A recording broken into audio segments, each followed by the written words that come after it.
In some other news, according to NBC News and four sources familiar, after weeks of the Senate Majority Leader Chuck Schumer claiming the Build Back Better bill would pass before Christmas, he's now about to push that deadline back until next year.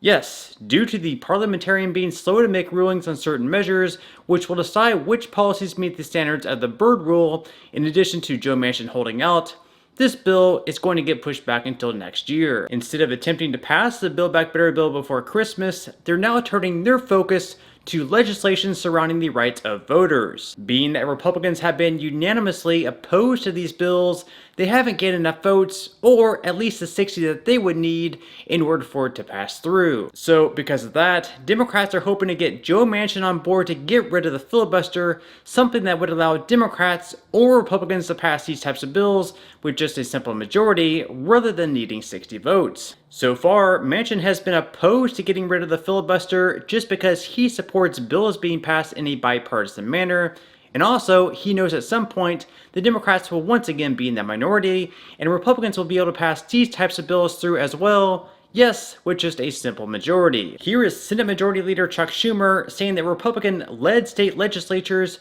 are destroying our democracy as far as our voting rights go. We're also continuing to hold conversations as Senate Democrats on the urgent work of advancing the Freedom to Vote Act and the John Lewis Voting Rights Advancement Act. There is universal view in our caucus that we need to pass legislation to protect our democracy.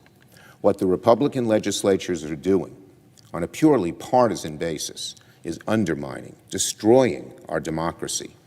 We believe that we can restore the Senate to work the way it's supposed to, and at the same time deal with voting rights, and that's what we're aiming to do. For a long time now, there has been widespread controversy over what should be required in order to cast a vote. For example, is it too much to ask someone to show a photo ID in order to vote on Election Day? Democrats claim, mostly, that states create rules which keep people from voting. Therefore, they would like the federal government to be able to oversee certain states' voting laws and change them if necessary. Republicans believe that showing identification is important for our election integrity to ensure the person is who they say they are, whereas Democrats believe it's a form of discrimination. Democrats believe that minorities may find it more difficult to get an ID, and therefore is discrimination. So we'll just have to wait and see where all this goes. If you enjoyed the content in today's video, make sure to give it a like and leave a relevant comment below. Thank you so much, and I truly hope you have a great rest of your day.